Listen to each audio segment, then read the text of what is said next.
All right. So excited to have you all here. So I know that everyone is busy, and so I like to be on time. I know a lot of webinars and things start usually at 5 after the hour, but I'm going to just go over a couple of things and then we'll go ahead and get started. Hopefully the others will join us as they are able. But today I'm Dr.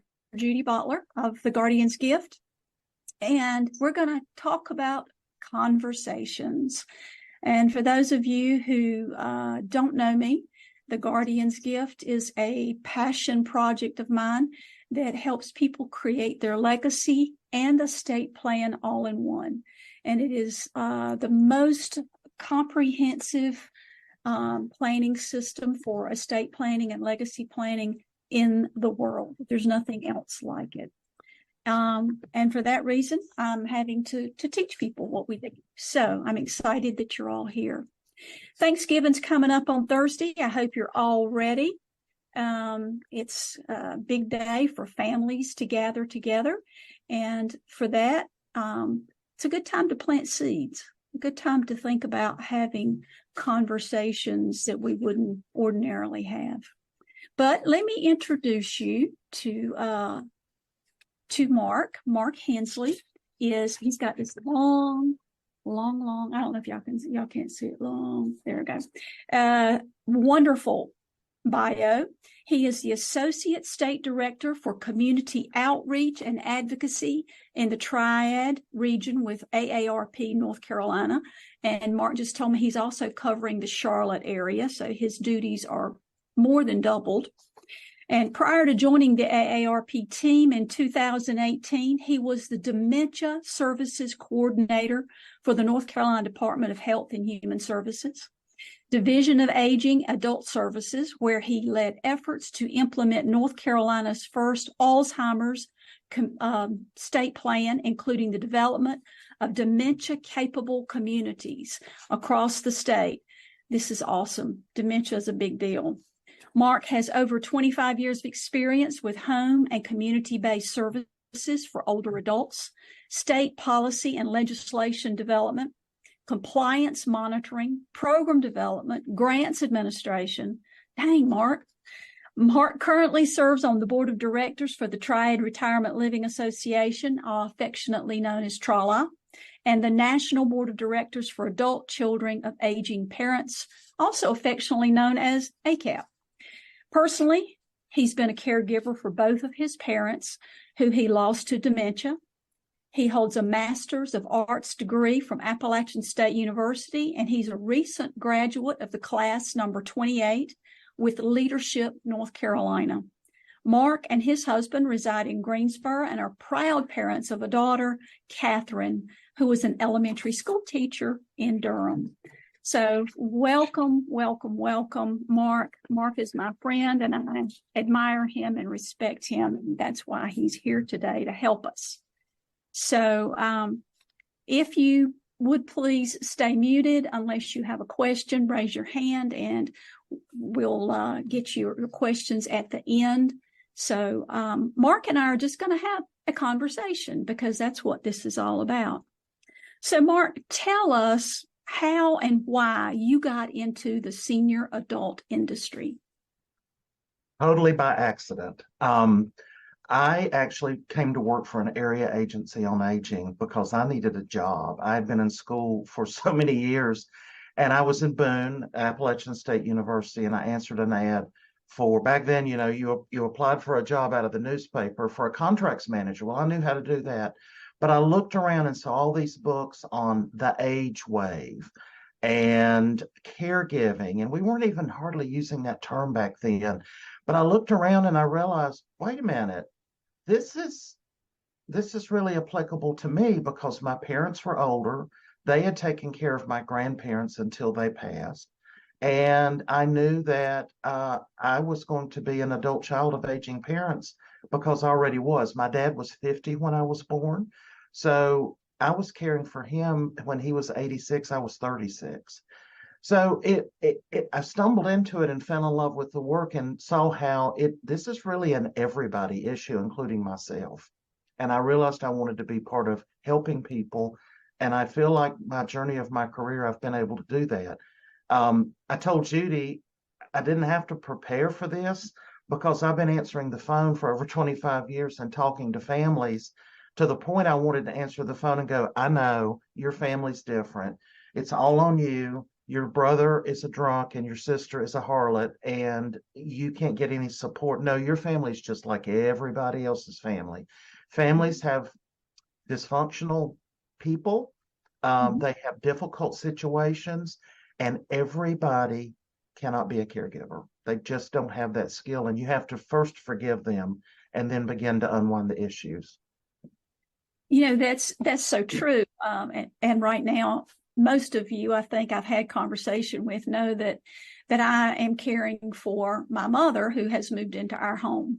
And of course, Yanni, my husband, is here on the call with us because he is also a caregiver. And together, he and I and other family members care for my mom, his parents, who are both in their middle 80s, and his grandmother, who is 104.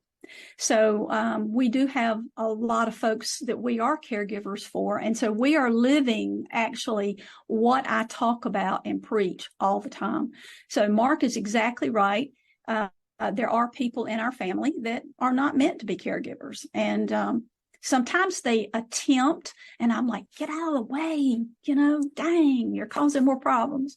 But that's a different story for a different time. But so we, both of us, Mark and I both, as members of Trala, we connect in this community, and we have lots of resources, and we, have met lots of people. So we hear this, and Mark, this is his job, actually. So we do hear this all the time. So Mark, what do you see is the greatest deterrent for conversation and planning for I want to say the rest of life, not the end of life, but this is about the rest of our lives and how we live out, from 50 until we pass? So we as Americans have a real problem. We like to be reactive rather than proactive. So having those conversations, especially here in the South, I don't know what it is about this really kind of not premonition, but superstition that if you talk about what might happen, then you're opening the window and ushering in a more likelihood that that's going to happen. The second thing is parents are so private, some more than others. I know my spouse's parents, he didn't have a clue how much money they had in the bank. He didn't know how much money or how much property they owned because they just didn't talk about those things. And so you're having to pry into people's personal business when some of the family dynamics has been, we don't talk about that. The other thing is, and I hope if anything you get from, and I'm going to use an AARP term, this is a conversation. We have conversations at AARP, and a lot of what I'm sharing is just from my personal experience. AARP has just been really wonderful about capturing it and putting it into guidebooks that really complement what the Guardian's Gift does and all that Judy does and a lot of other people do in the community. Mm-hmm. But really the third challenge is being vulnerable, and people don't like to be in a vulnerable position. Just like I think there should be a rule, if a parent and a child are not comfortable with bathing, then that child shouldn't have to bathe their adult parent because it's uncomfortable for both of them. But for some, for a daughter and a mother, it may be perfectly fine. And then the last thing is, if you don't write down anything else from today's conversation, hope is not a plan. I'll say it again, hope is not a plan. We say this again in the South, well, I just hope and pray everything's going to turn out okay. And that's great. If you have faith, rely on that faith. But hope is not a plan. And having a plan in place makes it so much easier, because making decisions after there's been an accident or a fall or some tragedy, you're in the emergency room or you're in hospital and you've got to start making decisions. It's maybe difficult for your loved one to communicate. They may not be able to even tell you how to get into their finances to access those resources. They may not be able to share their wishes about how they want to be cared for from healthcare providers. So having these conversations early and starting them, especially over the holidays, is very, very valuable. I know some of us are coming from different states, especially around the holidays. If you're driving or flying home, you obviously have not been at your loved one's residence in quite a long time. This is your chance to look around. Are things as clean as they've always been? Are they organized? How does your loved one act? So first is observing. And then you say, well, how do I open up this conversation? How do you start it? And often it can be, my wife and I have been thinking about the fact the kids are in college, and if something happened to them, we don't have power of attorney of our kids, nor do they have power of attorney for us. So we started having that conversation in our house, and it made me realize, Mom, and I use mom a lot because most of us adult children are having this conversation with mom. Mom, we ought to have that conversation about you, because any day something can happen. And when I've had one of these conversations before, an adult, a parent of a child said, I never thought about when my daughter went to college that something could happen to her. She could not be able to communicate, and who's going to be her power of attorney? Just because I'm her parent and can prove that does not give me that legal right. So this is really an everybody issue, regardless if you're talking about older adults or younger adults that you're parents of, because everyone needs to have someone to be able to speak for them when they can't speak for themselves. I love the way that you said, this is a good time to observe, to go in, especially if you haven't been home in a while, because I think for those of us who do live close to our parents or our loved ones, because it's not always a parent, sometimes it's a grandparent or an aunt or an uncle, but we get blinded to the sameness of what we see sometimes. And so we need to go in with a critical eye and actually look around. And I know that, I have more junk, more stuff at my house than I need or want. And so, if my kids come in and look at it, they're like, well, Mom, what do you got this for? And you need to get rid of that. And so any way that you can open the conversation, and Mark's right, we don't like talking about this because we are superstitious. If we talk about it, it's going to happen. Oh my goodness, I'm going to die if I talk about death. Well, we're going to die anyway. I'm sorry, but and I tend to come at things a little more straightforward, and sometimes that's a little off-putting. But for some people, you have to find how to enter the conversation. So, Mark, thank you for that. That's so great. Just go in, observe, go in with a critical eye. If you do live close and you see it every day, pretend maybe that you don't, maybe that you are flying in. But if you are from somewhere else and you're having to fly in or drive in, take a look around, see what's going on. The privacy piece is huge too, because it's amazing. I had a conversation yesterday with a lady from Michigan, and she said, my adult children don't need to know anything about my money. And I'm like, oh, yeah, but they do.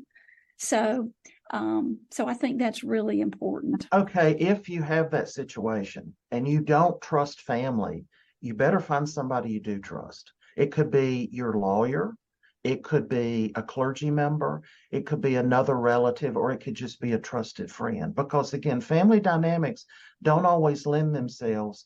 I'm fortunate I have an adult daughter and I trust her greatly, but I have had friends that I wouldn't trust them to feed my cat tomorrow if I was out of town. So you've got to meet people where they are. And I see a hand up, but let me just say, here are my personal observations for my mom. I came, a couple of times a month. I noticed the mailbox was full of sweepstakes and offers, and realized she was sending in to every sweepstakes to win money. And the more you feed that cat, the more cats show up at your door. So the mailbox was full. There was piles of paper beside her chair. The cluttering, she liked to hoard up things, but I noticed her food tasted different. I noticed that her checkbook, she was struggling with numbers. I noticed she was missing appointments. I went out and looked at her car. There were little dents and bangs on the car where she'd bumped into things. And that was the beginning of me realizing there's something not exactly right with my mother. And that led to being able to take her to a memory clinic, and she was diagnosed with frontal temporal dementia. And that's when the ball started rolling. But noticing those things that only you as a child would notice are so key. And if you just ignore them and sweep them under the rug, then the other shoe will drop and you'll be in that emergency room. Yanni's got a question. Yes. So, kind of a comment to that point, Mark. In my situation, I was not as observant as you. I was viewing grandmother in the way she was 20, 30 years ago. And to me, I guess, I was just missing those cues. And Judy was able to point them out because she had known her, I guess, from the time she was probably 70. And so Judy was actually able to help me pick up on those cues that I could not. So I was not nearly as observant as you, Mark. That's, again, that's so important, because a lot of times family members that live close don't necessarily see the changes that someone from the outside who hasn't seen them in a while can see. But the reverse is true also. If you only see them once or twice a year, they're going to put on their best and their most energy to exhibit their best, self, their best physical abilities as possible. When, your brother comes from the mountains and comes in for the holiday, my mother today is making a cake, and the woman has to drag a stool around to sit on to make the cake. And so I'm like, okay. So when my brother gets here tomorrow, he's going to love the cake, and he's going to go, well, there's not that much wrong. She made a cake. And I'm like, but you don't know how much it took for her to make the cake. So again, it's about observing. So, Mark, let me ask you this. How important financially, physically, mentally, emotionally is early planning? How does this, I know AARP has had some numbers around this in the past, but what do you think personally, and can you tell us that AARP would say about that? So I can tell you that 4 out of 5 people have not done any planning. This is, in my opinion, and AARP's opinion, a national crisis. I don't think you should be able to get your driver's license unless you can show that you've done some advanced planning. But it doesn't have to be expensive. My neighbor is 84. She has no children. She came to me and said, everybody's died but me.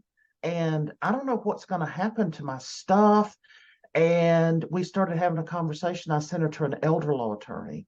She came back the next day and she was so mad at me. She said he wanted $5,000 to do this. Now, she has the money, but the reason she has the money is she's really, really frugal.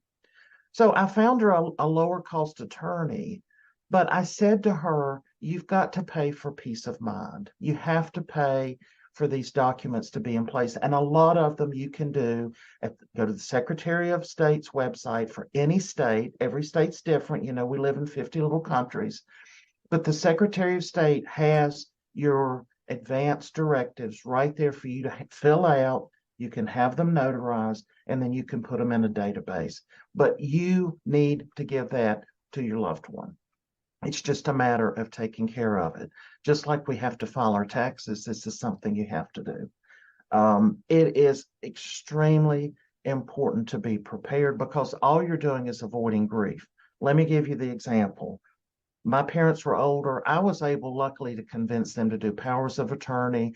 I carried those in my briefcase wherever I went. And that day came where I got that phone call, and here I go with my briefcase. And that power of attorney opened every lock on every door. It opened the lock at the bank. It opened the lock to make healthcare decisions.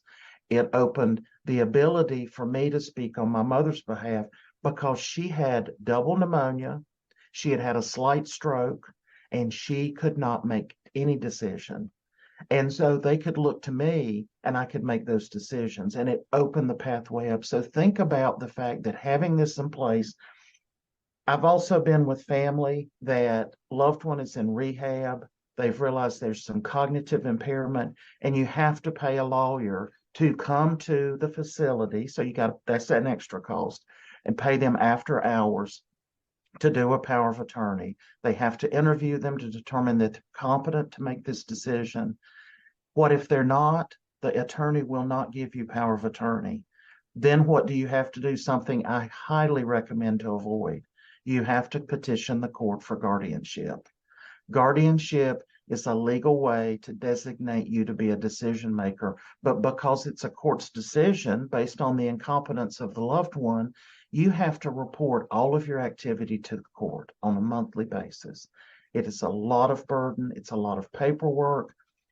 You want to avoid that. So think about, you buy we all buy life insurance betting that we're going to die so our loved one can get money to help bury us, but we're not taking advantage of these documents to have in place and to just make decisions, to know how your loved one wants to be honored, whether they want life-sustaining support if their body fails them. A lot of people do not want that kind of intervention. That needs to be on paper, because guess what you're doing? You're not only saving the healthcare professionals a lot of grief. They don't want to crack open the chest of a 95-year-old woman and do life-preserving resuscitation if she has put on her documentation DNR. I do not want any kind of intervention because I feel like I've lived my life. It's her decision, and it certainly puts you in an awkward place as a loved one to have to make that decision if you have power of attorney. But if you have advance directives in place, then you follow the wishes of the person receiving the treatment. So, that everything you're bringing is just so awesome. Thank you, Mark. That having these documents is critical. And so it is difficult for people. You're talking about this lady that you advised to go to the attorney, and then she was angry because of the expense. So one of the things too is I run into when I help people look at their estate plans and their legacy is some people don't even know what they've got. They have the plan, they have the documents, but they don't truly understand what they say. So I sit with them and I go over the documents and I explain, well, this is what this says and this is what this means. And by the way, when, I tell the adult child, I'm using that as the avatar here, when this person dies, the power of attorney no longer has any power. It ceases to be any use at all. So there's a lot of little things like this that people don't really understand, and they have difficulty navigating that space. Now, having those documents available at a lesser cost on a state's website is great, except that a lot of my senior adults that I work with have difficulty navigating that. They can't get into, or they don't understand technology, and they get sort of flummoxed with it. So at the Guardian's Gift, we try really hard. We have, if somebody's interested in it, we have people who will guide them through the process, and they get to tell their story, their life story, as well as put all their documents in place and plan for the future. And it's a lot less expensive than it would be if you hired an attorney and got just the documents. So what are some common problems, Mark, that you see just in having the conversation? What is the thing that people either are afraid of, besides if I talk about it, I'm going to die, but what are the things that an adult child runs into sometimes, and or the senior adult? So I'm going to put you on hold and see what Lonnie's question is, and then I'll answer that question, because I thought a lot about that question. Okay. Yanni? Insurance and advanced planning on that. For ourselves, as we're getting older and looking at long-term care, a parent who's in their 80s, how does insurance how can you use insurance to help with things like burial cost and other things? Where does insurance kind of play in that? You're reading ahead on my script. No. Actually, your question leads very nicely into what I was going to talk about. And so Judy said, repeat your question, Judy, real quick. Well, some of the common problems just Yep. in having the conversation, what is it that the adult children and or the senior adult? The government's going to take my house. That is the most common thing, that there is this fear that if you talk about this and you plan for it and you talk about finances, that either your family is going to take your money or they're going to take your house and sell it. And so in these conversations, come educated and be very calm. So first of all, the thing that to me is almost an epidemic in North Carolina, I think across the country, is what is Medicare, what is Medicaid? Okay. And that gets into insurance as well. So Medicare is, and some folks don't like this term, but it is socialized medicine for, or healthcare. It's socialized healthcare for people 65 and older, provided by the government. You pay into it, and it covers healthcare. It covers regular maintenance, and it has a prescription drug component to it called Part D. Okay. You've got to re-enroll. You've got to go through the enrollment process. And then there is, of course, that period of time we're in right now that you may need to make some changes to that. Medicare is federal. Medicare was passed in 68, and it is for all Americans. It is not does not cover long-term care, but it does cover rehabilitation. You've had an incident, you've been in the hospital, and they send you, typically rehab is code word for long-term care, but there's a rehabilitation component of a skilled nursing facility. They will pay for up to 100 days, and the family can petition for it to go beyond the 100 days. But most people on average plateau, and I'll tell you what that word means, around 41 days. Plateau means you're not going to get any better. Your legs aren't going to get any stronger. You're not going to be able to toilet yourself. You're not going to be able to bathe yourself, whatever your limitation is. And the doctor says they've plateaued. The facility will say, you can leave mom here for $5,500 a month. We would love to have her and your money, or she needs to go home tomorrow. We're kicking her out because they got people waiting on that bed.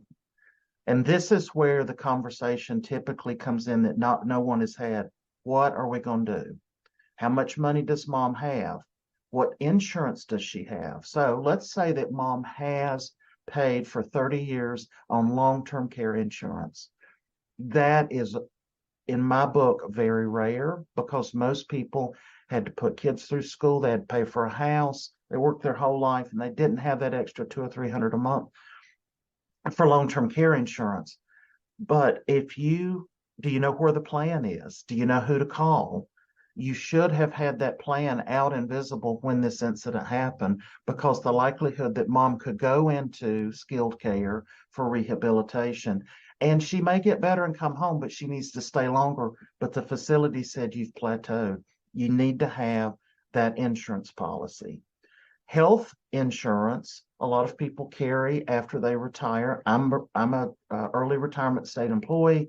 I have health insurance until I die through the state.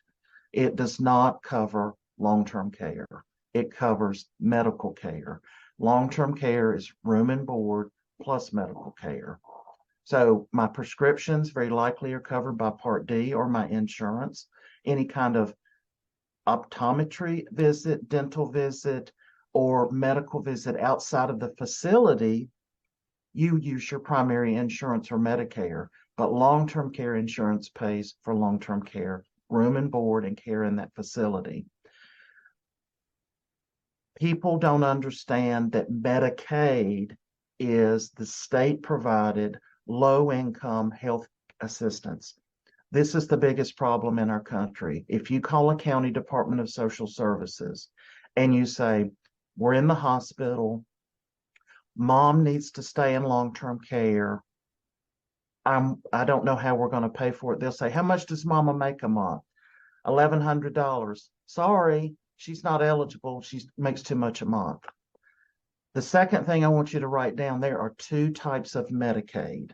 Medicaid in the community, meaning you're really poor and you're really sick. And when I say poor, a little more than $1,000 a month income with no more than $2,000 in the bank. If you're that and sick, you can get Medicaid to be your primary payer for health care, prescriptions. They'll even give you, a lot of times I know people that get a card every month to help pay for food and essentials, because Medicaid is to help really low income people not fall through the cracks quickly. It addresses social determinants of health as well as health care. The second type of Medicaid is long-term care Medicaid. So when you call social services and say, Mom's in the hospital, she's got to go into a nursing home, she has no money, and she makes $3,500 a month, then she's eligible for Medicaid in long-term care. Medicaid pays for most people's long-term care in North Carolina, because the cost of a bed in long-term care is on average $5,500. Okay? If you're not making $5,500 a month or more monthly income, then Medicaid's going to pay the bill. If you own a home and you don't have a spouse, the family will be advised to sell the house and use the proceeds to spend down and pay for care until you have no more than $2,000 a month. And like my mom's case, she got around $1,800 a month as widow's pension because my dad was a veteran. They took the $1,800, gave her back $45 for essentials, and then Medicaid paid the balance, and her prescriptions were paid by Part D. This is all very confusing to people, and they call and want answers and help, and they get the runaround, and they get told, well, your loved one's not eligible because they make too much money. They're not eligible for in-community Medicaid. So just know that you've got to read the Medicaid law. You can pull it up online and read it. The vast majority of people, retired school teachers and retired professionals, are in a semi-private room down the road in your local nursing home who have saved all their money. They've spent it down to $2,000, and now Medicaid's paying the bill. If you are thinking about your own self, talk to a long-term care insurance provider. I know one here that he gives out tons of free advice, and most people that are in the business, they want to help people. Sure, they want to sell you a plan, but they're going to answer your questions, and they're just so knowledgeable. And other people in the business, like Judy, like myself, you can always find a friend that knows somebody that's in the business. And if you can, talk to an elder law attorney about your assets, because there is that liquidation process. But the insurance piece is confusing, and I see so many families sitting in the nursing home going, they want $5,500 a month. How are we going to pay this? The adult children have their own kids to pay for. They're working full time. They can't take mom home. They don't know how they're going to pay for it. And eventually they navigate very painfully through our very complicated, cumbersome systems. But wouldn't it be better to have all this figured out ahead of time? Absolutely. So Rick, Yanni's asked that Rick Ashby is an insurance agent. And Rick, do you have any thoughts around that as well? I fully support those recommendations. I see this a lot during our conversations in the world of insurance. So good recommendations. Very, very solid. Thank you. All right. Thank you for that. So again, we're talking, this conversation today is all about another conversation, and it's the one of early planning, making sure that somebody has all this not just said. That's another problem that I run into a lot is, well, my kids know what I want, and I've told them what I want.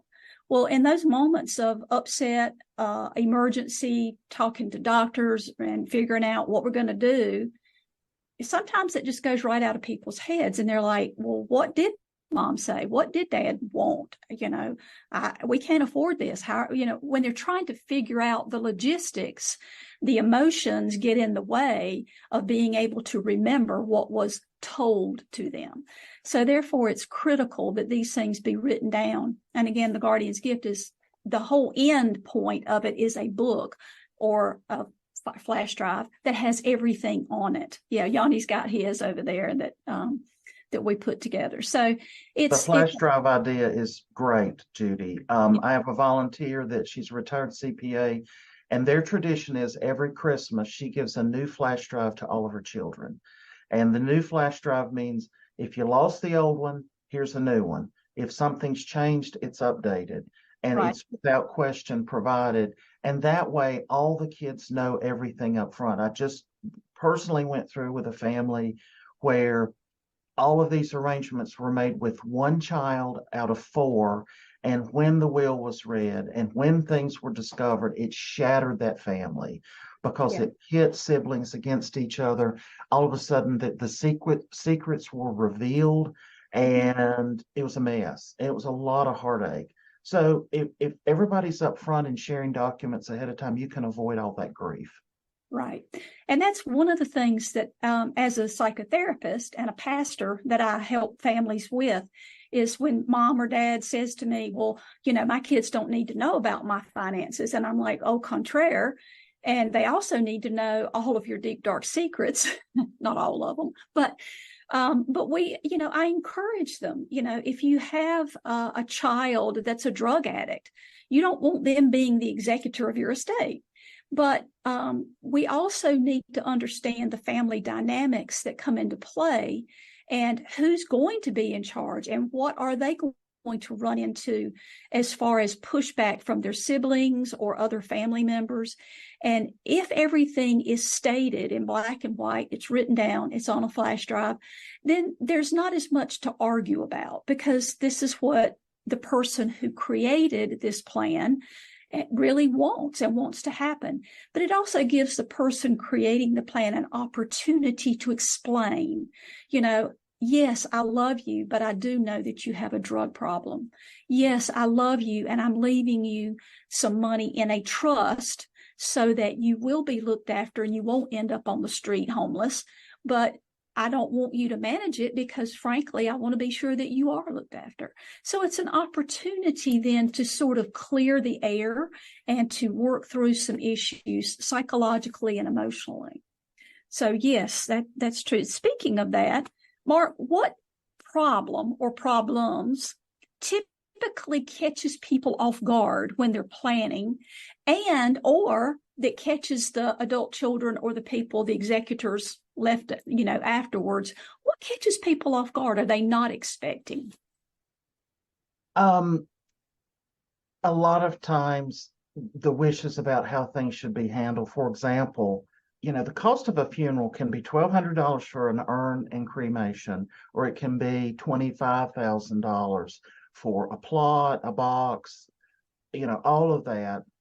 And the differences of opinion about how things should be handled because of the cost of it. That the child says, why would I spend $25,000 of your money to get the same result that $1,200 and it would result in, and that parent really having a different opinion than the child, and then the parent really going, yeah, I'll be gone. I bet they won't do what I want. But isn't it better to have the conversation? And a lot of people want to honor their loved one if they have the resources to carry that out. My mother did not want to be cremated. She thought that it was a horrible thing. I didn't have a choice, didn't have the money to do anything but cremation. So cost is often, the thing is, you need to come this conversation from a point of safety. I had to have that conversation with my mother, who said from the time I was a child, don't ever put me in a nursing home. Promise me you'll never put me in a nursing home. But I physically could not care for her. I had to go to work. I could not leave her alone in the day. And I was an only child. So I had to have that conversation with her about safety, about the fact that wouldn't she rather have females caring for her, bathing her, Because this is, again, once you're doing that level of care, you're put in a position of respecting your loved one's dignity, and you want them to be safe, you want them to be comfortable, you want them to be cared for 24 hours a day, 7 days a week, and that you may have to break that promise from a standpoint of the best care that they can get. Yeah. People are unfortunately put into very, very difficult situations, and they're having to have conversations hastily, as I've mentioned before, that you're talking about a subject that's always been taboo in your home. So having it now just makes it even more difficult. Yeah, again, one of the things that I see too, a problem is this thing of not writing it down, having told, this oral transfer of information. There's always a conflict, it seems like, that arises. Well, mom told me this, and the other child will say, well, she told me this, and they'll be in direct conflict of what was told. And both things can be true. She may have at one point told one child one thing and the other child something different at another time. So it's about early planning also helps get that out of the way. And, again, you're right, Minor, if it's not documented, it doesn't happen. No. Like for me, if something's not on my calendar, it doesn't take place. And so, folks, we're in a world of passwords and passcodes, and even your smart device, to get into some accounts, it's going to send you a text message to the smart device. If you don't have a thumbprint or a passcode, you can't get into that smart device. Literally, our world is so locked out that if you don't have that key, if you don't have that list of passwords and you don't have access codes and keep that up to date, you've literally put that person into a situation where they have to have intervention either legally or contacting multiple providers of financial services to prove that you're who you are and to break into the bank, so to speak. At the same time, bills have to continue to be paid.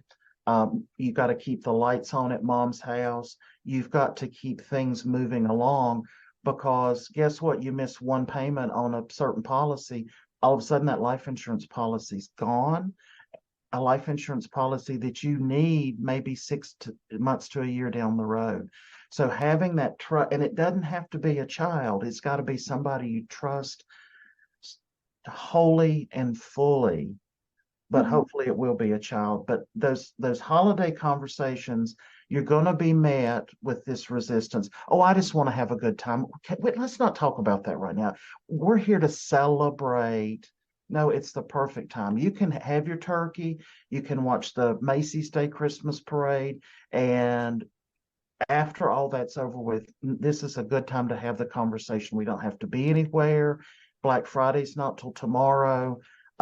We can do it on Saturday, but spend the time talking about it and putting it on paper, because you're literally sparing yourself a great deal of problems down the road. Right. So, Mark, do you have any other tips for early planning and the conversation around it? You're saying this is a perfect time. What else would you suggest? Think about your team, because you can't do this by yourself. It's going to happen, but who's your team? A dear friend of mine right now is a team of one, and she's in the aging field. And it's not because she didn't want help. It's because she just didn't have relatives that she could rely on. So she has chosen family that support her, but she's mostly the primary caregiver of a mother with terminal cancer. You need to think about who can help you. And people say, well, if anything I can do, let me know. You need to decide ahead who can cook and likes to make casseroles, who could come mow your grass. Anything that you have to do when you're in this role of caregiving, you want to call in all the help you can get, because there's going to be that time that you can't mow the grass. Maybe we can do Instacart now, but maybe give them a shopping list. Running errands takes so much time. When my spouse shattered his leg in a tragic fall, I drove all over Guilford County trying to find a bedside commode that was A, made for a man, they are different, and B, could hold the weight of a man. These little things that you get at Walgreens or Walmart aren't sufficient. So you need a team to help you. So think about, put down on a piece of paper who you can call, whether it's chosen family or blood family. Let them know ahead of time. Now, when something happens, I'm going to need you to help me out. Get them to agree to that. So plan ahead, not just for the situation and the documents, but make your team and know how people are going to go into action to support you. Because caregiving, I will say it again, is an everybody issue. Eventually, as God rest her soul, Rosalind Carter just passed, she is quoted as saying, there are 4 types of people in the world: those that have been a caregiver, those that are a caregiver, those that will be a caregiver, and lastly, all of us will at some point need someone to care for us. So caregiving is truly the everybody issue, and we just don't talk enough about it.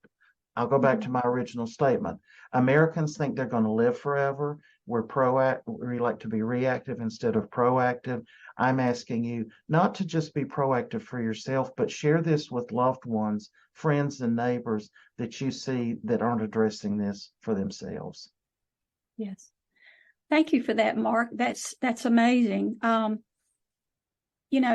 of the things that is a huge issue that I think people find is that they get caught off guard with the amount of money that they end up spending out of their own pockets as caregivers.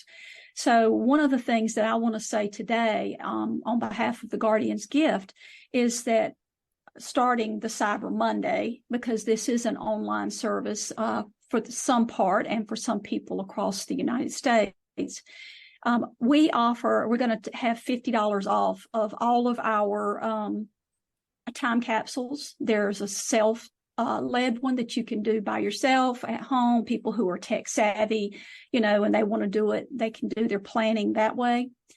We also have one where you can hire one of our providers, our guides, that will take you through the process and help you with it. There's also a group led that's going to start in January. We're going to start a new cohort then.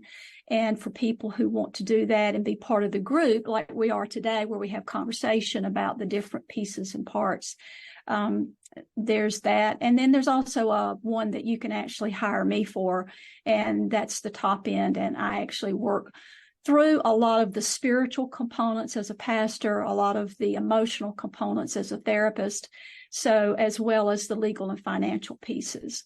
So for all of you that are here today in this session, you can get an additional $50 off on the group-led cohort that begins in January. But all of the time capsules will have $50 off through Christmas Day, because this is a wonderful gift. If the conversation is difficult, maybe you can give this person a gift card to begin their planning, or you can give this whole thing as a gift so they don't have any argument. You can say, I've set this up for you, Mom. All you have to do is we're going to have Judy Butler give you a call or one of her people at the Guardian's Gift, and they're going to help you work through it. So it's a way that you can actually do that. There's gift cards. You could pay for the entire thing for a loved one. So I just wanted you all to know about that. So let me open it up. Are there any questions? Do you guys have any questions or anything? If you'll raise your hand, we'll call on you. Anything for Mark or myself? Well, Mark, we must have done a pretty good job, because we don't have any questions. Right? Mater's got his hand up. Okay. Susan? Mark, thank you for... Oh, okay. Did you call on me? Is that okay now? Yes, go ahead. Okay. Mark, thank you for sharing the information on, what happens with, the difference with Medicare. I actually came across something called a letter of intent. And the essence of a letter of intent is basically, saying, I, whatever my name is, intend to remain in my home regardless of my cognitive, mental, or physical condition. And so the letter obviously is an effort to preserve that home so that Medicare doesn't, So do you have any comment on that? Are you familiar with it? Yes, and so in the last, I just had lunch with a elder law attorney who was sharing with me really just since COVID, there have been some changes in the law that allows an individual to put their estate into trust.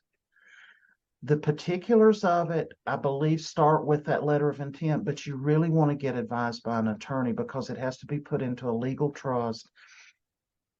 And basically, the way it works is you're going to spend down your cash assets. And let's say that Medicaid ends up paying only for about 6 months. Well, when you liquidate the rest of the assets, estate recovery is where the state says, okay, we paid for 6 months of care. The total of that is $25,000, and the estate has to pay us back. It can be that there's enough assets to liquidate to pay that amount back and preserve the house and the property. But this is relatively new. I always when it comes to insurance, go to your insurance professional. When it comes to estate planning, go to an elder law attorney when it deals with that level, because there are financial limits and you need to get advised by an elder law attorney. Susan, I think you had your hand up. Do you have a question? Not a question so much. Well, so much as just a couple of comments. First of all, I want to thank you for having this conversation. This is something that I started talking with my friends about. Some of them have no problem with their older parents or family. I didn't have a problem with mine, except they didn't do everything.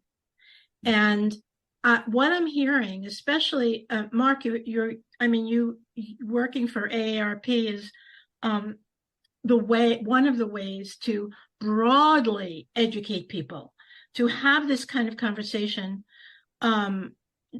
Judy, with everyone, not just people who are dealing with supporting caregivers.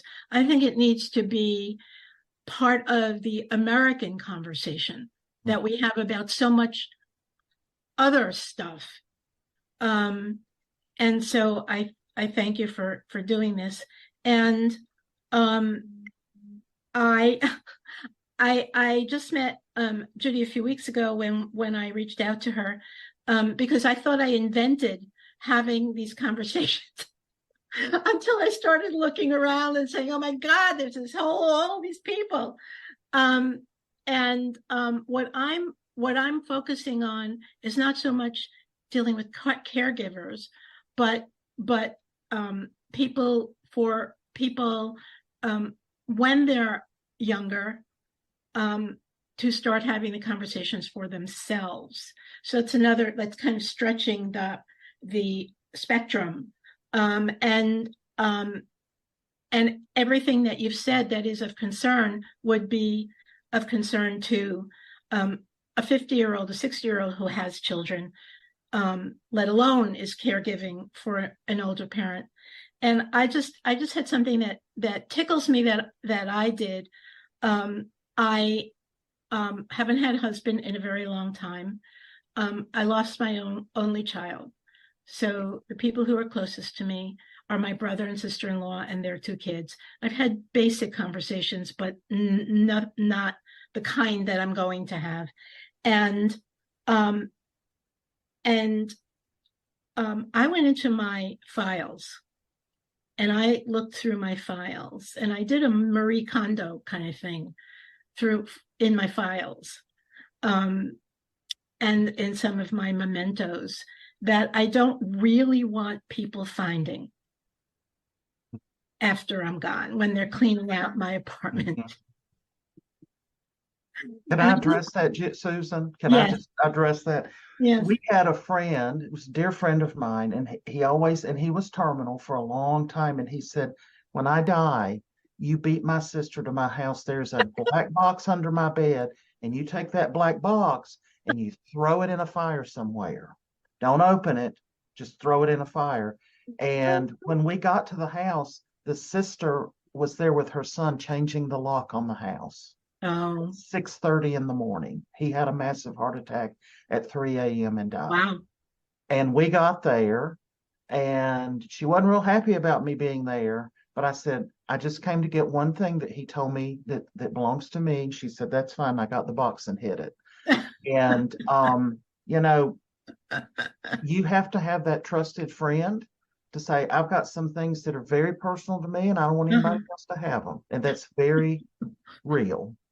Yes, it is. It is. And Well, let me just say too, you know, there's also a part of that as a therapist, keeping secrets is one of the things that we talk about not doing. And so I encourage people, sometimes there are things that we discuss and I say, this is something, it depends on how you frame it, but it does need to be told. And there are things I encourage people to actually leave as part of their legacy, their life story, that I think is very, very important that people share. And so, yes, there are some things that stay in the box that need to get in the fire, but there are some things that do need to be shared, talked about. So. Yes. You need to consider it all. But you know, like considering my situation, I would not be leaving anything for my child, or for my spouse. So you have to consider your situation. And yes, everybody's got some things that they want to share that they couldn't share when they were alive and able to.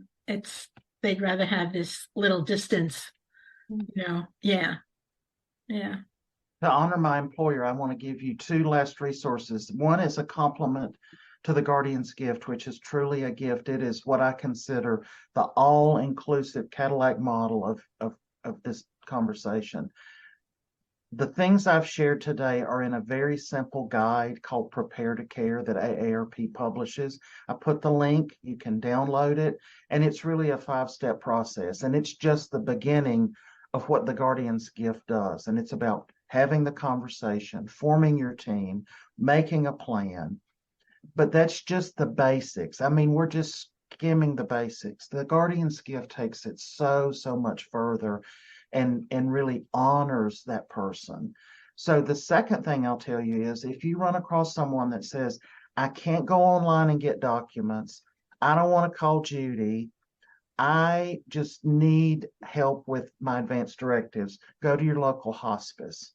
A lot of hospices have changed their name, but if you do a search for them, like here in Greensboro, it used to be Hospice of Guilford County. Well, now they're called AuthoriCare. Over in Forsyth County, it's called Trellis. But hospice helps people. This is what they do with these documents because they run into this so often that they have staff that provide this service at no cost. So I recommend you talk to hospice. One of the things, too, a resource that you all will receive is our document that's called Closer to Closure. Some of you have already seen it, but I'll be sending that out in an email to you. And it's 12 topics or 12 tips for conversations. And it goes along with what Mark is providing, this guide to Prepare to Care guide.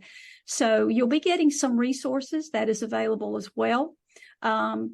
Are there any other questions? I like to stay on time. I know everybody's lives are so busy. So are there any other questions at this time? I got a turkey to thaw. Uh-oh. Well, I thank you all. Mark, thank you